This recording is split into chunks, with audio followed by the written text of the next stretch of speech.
this week, we talked about the potential winners from the deluge of political ad spending that we're about to see in the run-up to the November election.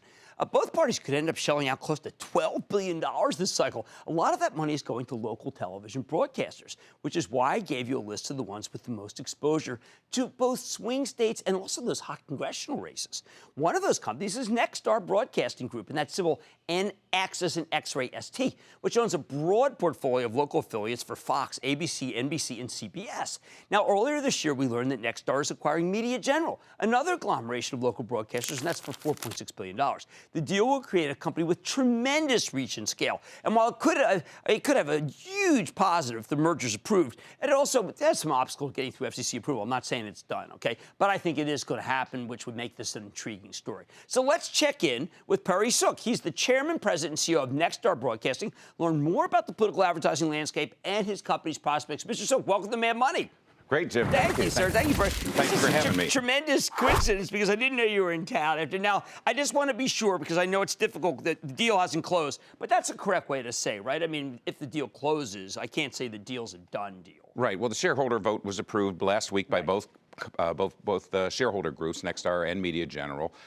We laid out a regulatory compliance plan for the DOJ and the FCC that we would divest of certain stations so that the merger was non-controversial for the FCC. Right. And the last of those announcements was made earlier this week, so we feel that we're on a path to completion. Right. We have committed financing. We haven't priced it yet, but the money is available there, so we're counting on a closing. Okay, good. It looks like you got a bit of a windfall when you sold some of the properties. To me, you got very high multiples of cash flow when you sold them. We did. Local television, particularly in the medium-sized markets, as you know, there are a lot of aggregators of content, but in terms of professional producers of local video, local content, in the markets we operate in, there may be 3 or 4 competitors and not a dozen or more. So I think that we are now seeing private equity come back in to back some of these startup companies, and I think it speaks to the health of the business at the local level. Well, that's what I want to do, because, you know, we talk a lot about all these different kind of new media, and yet when I read your incredibly good deck, and everyone who wants to make a decision, there's a June 2016 deck in here,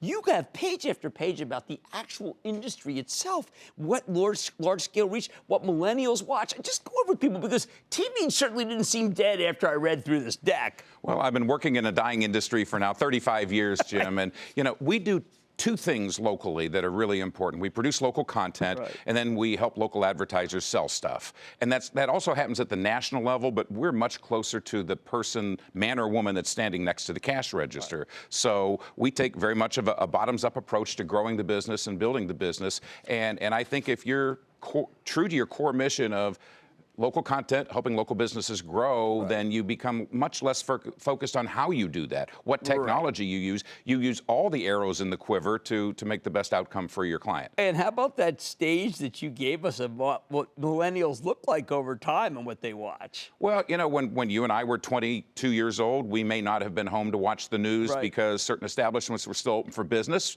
But as you get older, as your kids, you have to think about what to put them in, you know, clothing to put them out the door in the morning. You become more involved in your community.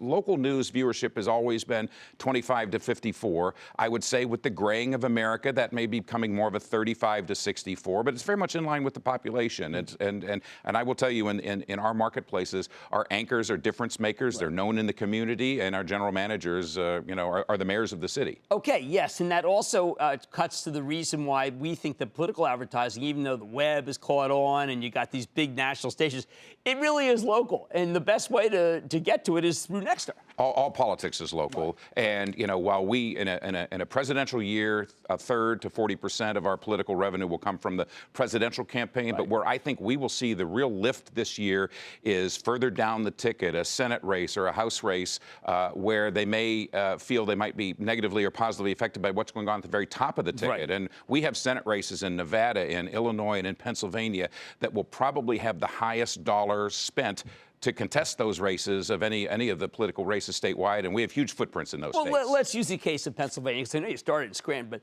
Pennsylvania, a Republican senator may be concerned that in a Democratic state that Trump could really bring that state down. He might be might be thrown out of office. The best way is to spread the money around Nextar in that state. That's exactly right. If you want to influence opinion, reach the most number of people possible, the internet's an effective fundraising medium, Yes. one-to-one. But if you want to get a broad message out, that's what broadcast does, local television, and that's why we are the number one stopping point for politicians, not only to get their message out, but to get their ads out as well. All right, the last thing I need to worry about, I want our viewers to always be cognizant, balance sheet, that big acquisition, debt, we okay? You know, not without that worrisome, cash flow covers it, it seems to be a good situation there? We will. We'll have opening leverage approximately 5 times. We also operate at margins in excess of 40%. So pro forma for the merger closing. And that's because there's not a lot of competition. That's right. That's right. So pro forma for the merger closing, $500 million a year of average annual cash flow. More in the political years, less in the non-political. But on a 2-year cycle, $500 million a year, we can plow through that debt pretty quickly using those proceeds for that. And do you think you're still able to buy more? Do you think that the government at a certain point says Nextar's done? Well, there is a 39% statutory cap, and we will be at 38.9%. That's why we're selling some stations to make sure we're there. But I will tell you that there may be some stations that are sold in the Spectrum auction that clear cap space. And you can say, okay, I've cleared some cap space. I now can refill and go back into the market again. But I don't think we'll ever be done, but we may be adjusting the portfolio along the way. Do I have to worry after the election that there's going to be a sudden big fall off in advertising? That was something we brought up the other day. Yeah, I don't see it coming out of the election. First of all, we have all that inventory back. We can go sell it to regular way advertisers. There's no crowding out.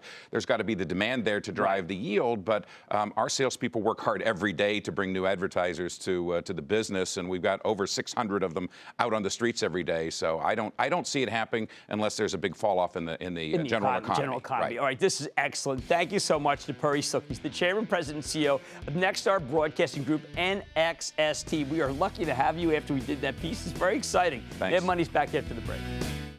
Booyah! Jim Cramer here from Mad Money. Thanks for watching CNBC on YouTube. Click here to subscribe and get the jump on my exclusives with CEOs, plus market news, investing advice, and a whole lot more.